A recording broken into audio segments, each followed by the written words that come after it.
Hello friends, कैसे हैं? I hope आप सभी बहुत अच्छे होंगे। तो फ्रेंड्स, अभी हम लोग स्टार्ट करने जा रहे हैं एनसीईआरटी भाग 2 यानी क्लास 7th का चैप्टर 2 दादी माँ। पाठ का नाम है हमारा दादी माँ। तो आप लोग यदि क्लास 7th में हैं तो जल्दी से अपने बुक्स को खोल लें, क्योंकि हम लोग पढ़ने जा रहे हैं क्लास 7th का हिंदी का बुक। हिंदी रीडर जो है उसको। फ्रेंड्स, ये दादी माँ कहानी जो है बहुत ही मार्मिक कहानी है। आप लोग लास्ट तक जरूर देखिएगा, आपको बहुत ही मजा आने वाला है। ये दादी माँ कहानी के लेखक जो हैं वो हैं डॉक्टर शिव प्रसाद सिंह। डॉक्टर शिव प्रसाद सिंह ने इस कहानी को लिखा है। उनका जन्म 1928 ईस्वी में उत्तर प्रदेश में हुआ है। यह कहानी जो है एक स्मृति पे आधारित, यानी लेखक अपने बचपन के दिनों को याद करते हुए हमारे सामने साझा किया है, यानी अपनी बचपन की यादों को हमसे साझा किए हैं। इस कहानी के जो कहानीकार हैं शिव प्रसाद सिंह, डॉक्टर शिव प्रसाद सिंह, वे क्या थे? एक कहानीकार थे, एक उपन्यासकार थे।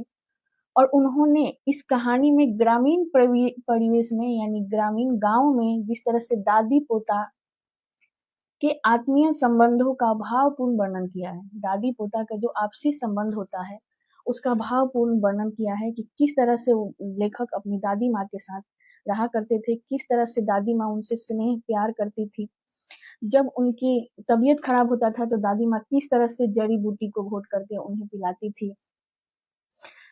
इस कहानी के माध्यम से हम ये सब कुछ देखेंगे, तो आप लोग क्लास में लास्ट तक जरूर बने रहिएगा। हमारा कहानी है दादी माँ। ये है हमारा पुस्तक बसंत भाग। देखिए, बसंत भाग 2 आपको दिख रहा होगा। हमारा चैप्टर है दादी माँ। चैप्टर है दादी माँ।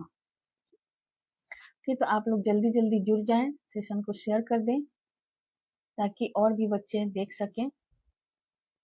फ्रेंड्स, ये कहानी हमारी यहाँ से स्टार्ट होती है कि कमजोरी ही है अपनी, और सच तो यह है कि जरा सी कठिनाई पड़ते ही बीसों गर्मी, बरसात और बसंत देखने के बाद भी मेरा मन सदा नहीं तो प्रायः अनमना सा हो जाता है। लेखक कहते हैं कि ये कमजोरी ही है कि जरा सी कठिनाई पड़ते ही भीषण गर्मी पड़े, बरसात हो या बसंत देखने के बाद भी हमारा मन क्या है, वो सदा ही अनमना सा हो जाता है, उदास सा हो जाता है। मेरे शुभचिंतक मित्र मुंह पर मुझे प्रसन्न करने के लिए आने वाली छुट्टियों की सूचना देते हैं। लेखक के जो शुभचिंतक मित्र हैं वो क्या करते हैं, वो जो छुट्टियां आने वाली है उसके बारे में बताते हैं, जिससे क्या हो, लेखक जो है वो खुश हो जाए। और पीठ पीछे मुझे कमजोर और जरा सी प्रतिकूलता से घबराने वाला कहकर मेरा मजाक उड़ाते हैं। सामने तो सहानुभूति जताते हैं, लेकिन पीछे में क्या करते हैं, मित्र जो है वो हमारा मजाक बनाते हैं। इसीलिए फ्रेंड्स कहा गया है कि अपना दर्द किसी को नहीं बताओ, कि बांटो उसी से, कहो उसी से जो सुने खुशी से। जो आपके बात को सुन करके और अपने तक रखे उसे किसी बात को बताए, क्योंकि यहाँ लेखक कह रहे हैं ना कि हमारे से, लेखक शिव प्रसाद सिंह कह रहे हैं कि हमारे जो मित्रगण हैं वो हमसे अपने बारे में, हमें खुश करने के लिए आने वाली छुट्टियों के बारे में बताते हैं कि मैं उदास न हूं, लेकिन बाद में क्या करते हैं, वो हमारा मजाक उड़ाते हैं। मैं सोचता हूँ, अच्छा अब अभी उन बातों को न सोचूंगा। मैं सोचता हूँ कि अभी मैं उन बातों को नहीं सोचूंगा। जाने दो, सोचने से क्या होता ही क्या है। जाने दो, सोचने से होता ही क्या है। पर बरबस मेरी आंखों के सामने शरद की शीत किरणों के समान स्वच्छ शीतल किसी की धुंधली छाया नाच उठती है। मैं नहीं चाहता हूँ, फिर भी हमारे आंखों के सामने क्या होता है, किसी की धुंधली जो छाया है वो हमारे सामने नाच उठती है। मुझे लगता है जैसे क्वार के दिन आ गए हैं। मुझे लगता है जैसे आसिन, क्वार, अक्टूबर का जो महीना होता है, वो दिन आ गए हैं। लेखक क्या कह रहे हैं इस कहानी के माध्यम से, वो अपने बचपन के दिन को बता रहे हैं। आप लोग जल्दी जल्दी जुड़ जाएं फ्रेंड्स, क्योंकि हम पढ़ रहे हैं क्लास 7th का एनसीईआरटी बुक चैप्टर 2। मेरे गांव के चारों ओर पानी ही पानी हिलोरे ले रहा है। मेरे गांव के लेखक कह रहे हैं कि हमारे गांव के चारों तरफ पानी ही पानी क्या है, हिलोरे ले रहा है। दूर के सिवान से बाहर आए हुए मोथा और साई की अधगली घासें, मोथा एक घास होता है फ्रेंड्स, और जब बारिश की बूंदे पड़ती है, ज्यादा पानी लग जाता है तो क्या होता है, घास जो है अधगला सा हो जाता है, गलने लगता है, कुछ हरा भरा होने लगता है। घेवर और बनप्याज की जड़ें तथा नाना प्रकार की बरसाती घासों के बीच सूरज की गर्मी में खौलते हुए पानी में सड़कर एक विचित्र गंध छोड़ रहे हैं। जब बरसात के ज्यादा पानी लग जाता है तो घास क्या होता है, गलने लगता है और उसमें से बदबू आने लगती है। तो फ्रेंड्स, आपके मन में यदि इस चैप्टर को लेकर कोई क्वेश्चन है तो आप हमें कमेंट करके बता सकते हैं, पूछ सकते हैं। आप लोग कमेंट जरूर करिएगा।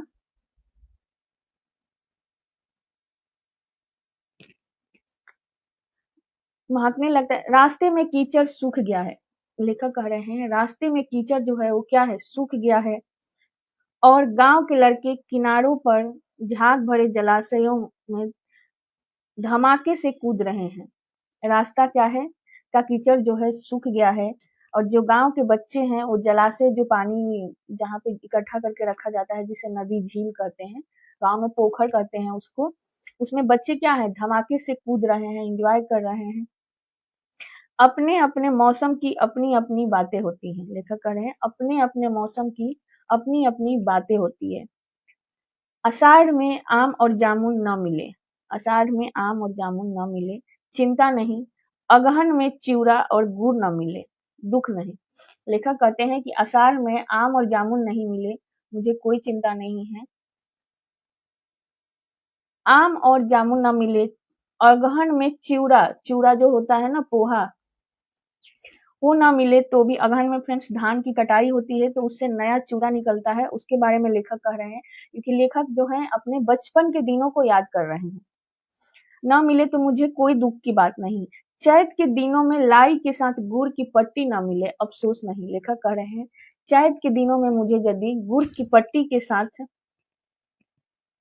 लाई, लाई जो चावल का बनाया जाता है फ्रेंड्स, वो एक त्योहार आता है ना मकर संक्रांति का, उस समय तो ना मिले, वो भी ना मिले, फिर भी मुझे कोई अफसोस नहीं। पर क्वार के दिनों में इस गंधपूर्ण झाग भरे जल में कूदना ना हो तो बड़ा बुरा मालूम पड़ता है। लेखक कहते हैं लेकिन क्वार के महीने में जब बारिश की बूंदे पानी लग जाता है और जलाशय में पानी कीचड़ सूख जाता है, जलाशय पोखर में जब कूदने को ना मिले तब हमें बड़ा दुख मिलता है। यानी लेखक को बाकी कोई चीज मिले नहीं मिले उससे उन्हें कोई दुख नहीं है, लेकिन उन्हें पोखर में झील में कूद करके नहाना, धम धम की जो आवाज होती है उसे उन्हें बड़ा मजा आता है। मैं भीतर हुड़क रहा था, दो एक दिन ही तो कूद सका था, नहा धोकर बीमार हो गया। लेखक कहते हैं मैंने पानी में कूद कूद के नहाया और नहा धो करके क्या हो गया, बीमार हो गया। हल्की बीमारी न जाने क्यों मुझे अच्छी लगती है। लेखक कह रहे हैं कि हल्की बीमारी जो होती है वो मुझे पता नहीं क्यों अच्छी लगती है। फ्रेंड्स, आप लोग लाइव में जुड़े, कमेंट करते रहें ताकि हमें पता चले कि आप लोग इंटरेस्टेड हैं। थोड़ा थोड़ा ज्वर हो, थोड़ा थोड़ा क्या है, बुखार हो, ज्वर यानी बुखार हो, सर में साधारण दर्द और खाने के लिए दिन भर नींबू और साबु मिले, लेकिन इस बार ऐसी चीजें नहीं थी। ज्वर तो चढ़ा चढ़ा तो चढ़ ही गया, रजाई पर रजाई, और उतरा रात बाहर 12 बजे के बाद। कहते हैं कि इस बार मुझे ज्वर में बुखार में कोई नींबू की पानी नींबू नहीं मिला। इस बार जो था मुझे इतनी तेज बुखार चढ़ा कि रजाई की रजाई, रजाई पे रजाई, कंबल पे कंबल ओढ़ रहा था, और उतरा कब बुखार, रात के 12 बजे के बाद। दिन में मैं चादर लपेटे सोया था। लेखक कह रहे हैं कि दिन में मैं चादर को लपेटे हुए सोया था। दादी माँ आई, लेखक की दादी माँ आई, शायद नहा कर आई थी, उसी झाग वाले जल में, उसी झाग वाले जल में नहा करके आई थी। पतले दुबले स्नेह सने शरीर पर सफेद किनारीधारी धोती, सन से सफेद बालों और सिर पर सध टपके हुए जल की शीतलता। लेखक की जो दादी आई थी वो सफेद धोती पहनी हुई, धोती की साड़ी पहनी हुई थी जिसमें पतली किनारी थी। दादी माँ की बाल जो है वो भी सफेद हो गए थे, ऐसे लग रहे थे सन है, सन यानी जो क्या बोलते हैं जिससे रस्सी बनती है फ्रेंड्स, एक पौधा होता है, उस तरह के दादी माँ का बाल लग रहा था। आते ही उन्होंने सर पेट छुए, दादी माँ लेखक के आते ही सर और पेट को छुई। आंचल की गांठ खोले उसकी अदृश्य शक्तिधारी के चौतरे की मिट्टी मुंह में डाली, माथे पर लगाई। दादी माँ आते ही क्या करी, लेखक के सिर और पेट को छुई, और कहीं चौतरे से, कहीं गांव में झाड़ फूंक होता है फ्रेंड्स, किसी को बाबा देवता भगवान मानते हैं, वहां के लोगों का धारणा होता है कि यहाँ की मिट्टी लगाने से तबीयत जो है वो ठीक हो जाएगी। तो लेखक की दादी माँ जो थी वही चौतरे की मिट्टी लेकर के आई थी, और आते ही लेखक के सर और माथे और पैर पर लगाई। दिन रात चरपाई के पास बैठी रहती। लेखक का तबीयत खराब था तो दादी माँ लेखक की दिन भर चरपाई के पास क्या करती थी, बैठी रहती थी। कभी पंखा झेलती, गांव में जो होता है ना, हाथ से हिलाने वाला पंखा होता है। लेखक करें, कभी मेरी दादी पंखा झेलती, कभी जलते हुए हाथ पैर कपड़े से सहलाती। कभी बुखार के कारण हाथ पैर लेखक का जल रहा था, गर्म हो रहा था, तो कभी दादी पंखा हाँकती थी, पंखा झेलती थी, और कभी लेखक के हाथ पैर को सहलाती थी। सर पर दालचीनी का लेप करती। सर पर दालचीनी एक गरम मसाला होता है फ्रेंड्स, उसका लेप लगाती थी, और 20 बार छू छू कर ज्वार का यानी बुखार का अनुमान करती थी। बार बार छू करके लेखक के शरीर को अनुमान लगाती थी दादी की बुखार कम हुआ या ज्यादा हुआ, उतरा या नहीं उतरा। हांडी में पानी आया कि नहीं, उसे पीपल की छाल से छौका कि नहीं। दादी माँ को टेंशन था कि हांडी में पानी आया कि नहीं। गांव में क्या है, मटके में पानी भर के दूर से लाया जाता था। उस टाइम फ्रेंड्स नल नहीं था, जबकि ये कहानी है ना। पानी को छौंका गया कि नहीं, उसे पीपल की छाल से छौंक। पीपल के लोगों का धारणा था, दादी माँ का नुस्खा था कि पानी में पीपल के छाल से छौंक देने के पीने से उससे क्या होगा, बुखार जो है उतर जाएगा। खिचड़ी में मूंग की दाल एकदम मिल तो गई है ना। बुखार में, ज्वार में, बुखार में खिचड़ी खिलाया जाता है मूंग दाल की। लेखक कह रहे दादी माँ को चिंता थी कि खिचड़ी में मूंग की दाल मिल तो गई है ना, कोई बीमार के घर में सीधे बाहर से आकर तो नहीं चला गया। लेखक बीमार थे तो कोई बीमार के घर में बाहर से सीधे आकर के तो नहीं चला गया। आदि लाखों प्रश्न पूछ पूछ कर घर वाले को परेशान कर देती थी। कौन फ्रेंड्स, लेखक की दादी माँ। ये कहानी बहुत ही मार्मिक कहानी है। लेखक अपनी दादी माँ की याद में इस कहानी को लिखे। दादी माँ को गवई गांव के 50 किस्म के दवाओं के नाम याद थे। दादी माँ जो थी उन्हें गांव के बहुत सारे दवाओं के नाम जो थे, जो जड़ी बूटी की दवाइयां होती हैं, उसके नाम याद थे। गांव में कोई बीमारी होता, उनके पास पहुंचती और वहां भी वही काम करती। गांव में कोई भी व्यक्ति बीमार होता तो दादी माँ क्या करती, वहां पहुंचती और वहां भी जैसे लेखक का देखभाल कर रही थी उसका भी देखभाल करती। हाथ छूना, माथा छूना, पेट छूना। दादी माँ क्या करती, हाथ, माथा और पेट को छूती। फिर भूत से लेकर मलेरिया, सरसाम, निमोनिया तक का अनुमान विश्वास के साथ सुनाती। फिर दादी माँ क्या करती, भूत प्रेत, निमोनिया और शमशान, माने जितनी भी बीमारियां होती हैं, दादी माँ को जितना पता था उन सब के किस्से अनुमान से बता देती थी। मलेरिया और बिसुचिका के दिनों में रोज सवेरे उठकर स्नान के बाद लौंग और गुड़ मिश्रित जलधार, गुलगुल और धूप। कहती हैं दादी माँ का जो था, जब लेखक को कभी मलेरिया होता है तो उसमें क्या, नहाने के बाद लौंग और गुड़ मिश्री की धार चढ़ाई जाती है, और गुलगुल धूप जो होता है उसे दिखाने से मलेरिया, दादी माँ का कहना था, कि दूर हो जाता है। सफाई कोई उनसे सीख ले। दादी माँ बहुत साफ सुथरा भी रहती थी। दवा में देर होती, मिश्री या शहद खत्म हो जाता, चादर या गिलाफ नहीं बदल ले जाती। कहते हैं कि दवा में देरी होती, मिश्री और शहद यदि खत्म हो जाता, चादर या गिलाफ नहीं बदले जाते, तो वे जैसे पागल हो जाती। दादी माँ ऐसा लगता वो पागल हो जाती।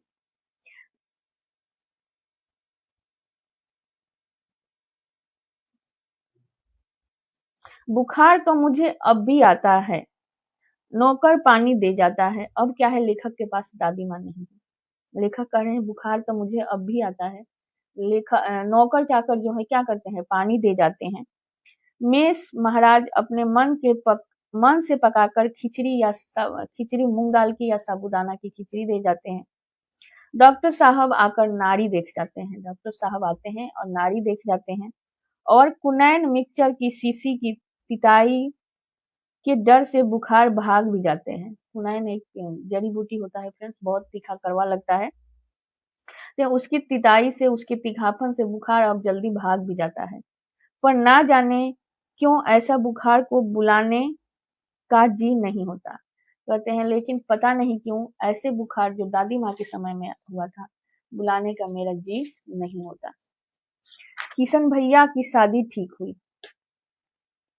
दादी माँ के उत्साह और आनंद का क्या कहना। दिन भर गायब रहती, सारा घर जैसे उन्होंने सर पर उठा लिया हो। किशन भैया की शादी तय हुई है, दादी माँ दिन भर कुछ न कुछ शादी के तैयारियां करने में लगी है। पूरा घर मानो क्या करी है, सर पे उठा ली है। पड़ोसिन आती, बहुत बहुत बुलाने पर दादी माँ आती। दादी माँ इतनी बिजी है कि उन्हें बुलाने के बाद भी नहीं आती। बहन बुरा न मानना, बहन बुरा न मानना,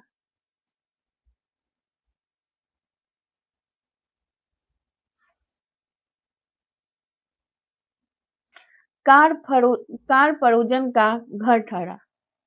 कार परोजन, जग परोजन यानी शादी विवाह का घर ठहरा। बुरा मत मानना, लेट हो गया मेरे आने में, तो उससे कोई बात नहीं, तुम बुरा नहीं मानना, है ना।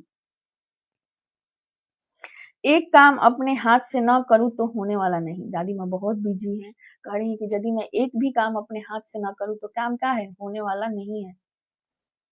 पर किसी काम में उनकी अनुपस्थिति वस्तुतः विलंब का कारण बन जाती है। लेकिन कोई कोई काम था जिसमें दादी माँ की अनुपस्थिति उस काम को लेट होने का कारण भी बन जाती। उन्हीं दिनों की बात है जब दिन दोपहर में मैं घर लौटा। लेखक कह रहे हैं उन्हीं दिनों की बात है जब दिन दोपहर में मैं घर लौटा।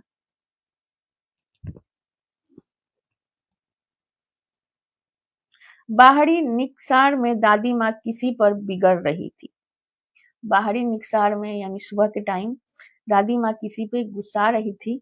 देखा पास के कोने में दुबकी रामी की चाची खड़ी है। देखा कि पास के कोने में दुबकी हुई रामी की चाची जो है वो खड़ी है।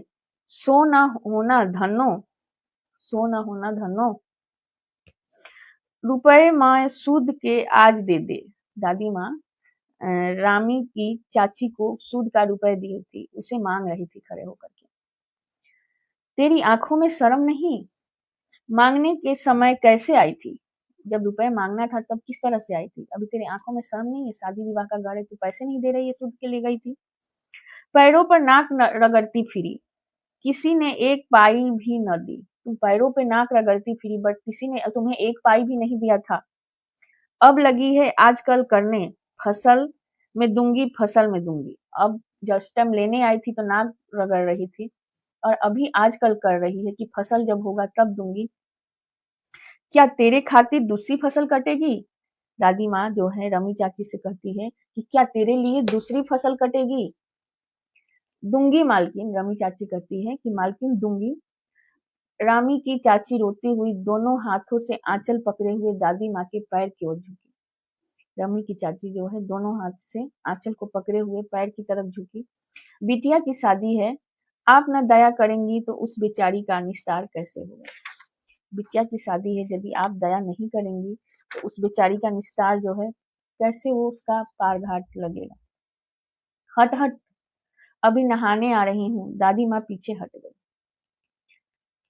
अभी नहा के आ रही हूँ, इसलिए छुआछूत को भी दर्शाया गया है फ्रेंड्स। जब छोटे जाति के लोग से बड़े जाति के लोग छूना नहीं चाहते हैं, उन्हें छूने से वो अपने आप को क्या मानते हैं, अशुद्ध मानते हैं। जाने दो दादी, मैं इस अप्रिय प्रसंग को हटाने की गरज से कहा। बेचारी गरीब है, दे देगी कभी। जाने दो दादी, बेचारी गरीब है, कभी दे देगी। चल चल, चल है समझाने। मैं चुपके से आंगन की ओर चला गया। लेखक कहते हैं कि मैं चुपके से आंगन की तरफ चला गया। कई दिन बीत गए, मैं इस प्रसंग को एकदम भूल सा गया। एक दिन रास्ते में रामी की चाची मिली। एक दिन रास्ते में लेखक को रामी की चाची मिल गई। वह दादी को पूतो फलो दूधो नहाओ का आशीर्वाद दे रही थी, क्योंकि रामी की चाची को हटाया था दादी माँ से इसीलिए उन्होंने लेखक को पूतो नहाओ दूधो फलो का आशीर्वाद दे रही थी। मैंने पूछा क्या बात है धनो चाची, तो उन्होंने बिहल होकर कहा उड़ीन हो गई बेटा, भगवान भला करे हमारी मालकिन का। कल ही आई थी, पीछे का सभी रुपया छोड़ दिया। कल ही आई थी मैं दादी माँ के पास, पीछे का सभी पैसा छोड़ दिया, ऊपर से 10 रुपए का नोट देकर बोली देखना धन्नो, तेरी जैसी बेटी वैसी मेरी 10-5 के लिए हंसाई ना हो। कह रही है दादी माँ ने कहा कि देख लेना धन्नो, बेटी का ब्याह है, हमारे 10-5 रुपए के लिए तेरी जग हंसाई ना हो, और पीछे का रुपया इसीलिए दादी माँ ने कुछ छोड़ दिया। देवता है बेटा देवता। धनु चाची इतना डांट सुनने के बाद भी दादी माँ को कह रही है कि दादी माँ क्या है, देवता है देवता। वह तो बड़े लोग का काम है बाबू, रुपया देकर डांटे भी न तो लाभ क्या। ये बड़े लोग का काम है, ये यदि पैसा देकर डांटे भी ना तो फिर क्या काम। मैं मन ही मन इस तर्क पर हंसता हुआ आगे बढ़ गया। लेखक कह रहे हैं कि मैं मन ही मन इस तर्क पे हंसता हुआ आगे बढ़ गया। किशन के ब्याह के 2 ही दिन की बात है। विवाह के 4-5 रोज पहले से ही औरतें रात रात भर गीत गाती है। शादी के पहले से ही औरतें क्या करती है, रात रात भर गीत गाती है। विवाह की रात तो अभिनय भी होता है। शादियों में विवाह जिस दिन होता है, जब बारात जाती है लड़कों का, तो रात में औरतें क्या करती हैं, नाच गान करती हैं। तो उसी को लेकर कर रहे हैं विवाह के दिन तो अभिनय भी होता है। यह प्रायः एक ही कथा का हुआ करता है। उसमें विवाह को लेकर पुत्र उत्पत्ति तक के सभी दृश्य दिखाए जाते हैं। जो बारात जाने के बाद जो होते हैं, विवाह के बाद पुत्र उत्पत्ति किस तरह तक के सभी दृश्य को औरतें क्या करती हैं, जिसे डोमकच कहते हैं फ्रेंड्स, उसे दिखाया जाता है। सभी पार्ट औरतें ही करती हैं, इसीलिए औरतें बारात नहीं जाती हैं। मैं बीमार होने के कारण बारात न जा सका। लेखक कह रहे हैं कि मैं बीमार होने के कारण बारात नहीं जा सका। मेरा भाई राघव दलान में सो रहा था, वह भी बारात जाने के बाद पहुंचा था, इसीलिए बारात नहीं जा पाई। औरतों ने उस पर आपत्ति की। दादी माँ बिगड़ी, लड़के से क्या क्या पर्दा। दादी माँ बिगड़ गई, गुस्सा गई, लड़कों से क्या पर्दा, ने लड़कों से क्या शर्म, लड़के और ब्रह्मा का मन एक सा होता है। दादी माँ कहती है लड़के और ब्रह्मा का मन जो है वो एक सा होता है। ये कहानी बहुत बड़ी है फ्रेंड्स, तो आधी कहानी हम लोग कल पढ़ेंगे। तो दादी माँ कहानी कल पार्ट 2 आएगा, आप लोग जरूर देखिएगा। इस तरह से हमारा एनसीईआरटी चैप्टर 2 कहानी है दादी माँ, उसको हम लोगों ने बिल्कुल सरल भाषा में समझा। इसका आधा भाग हम लोग कल पढ़ेंगे और इसके क्वेश्चन आंसर मैं आप लोगों को डाल दूंगी, उसे जरूर देख लीजिएगा। जो भी बच्चे 6 to 12 पढ़ते हैं हमारे चैनल को सब्सक्राइब करें, पेज को फॉलो करें फ्रेंड्स। तब तक के लिए थैंक यू। आप लोग के मन में यदि कोई भी क्वेश्चन होगा उसे कमेंट जरूर करिएगा फ्रेंड्स।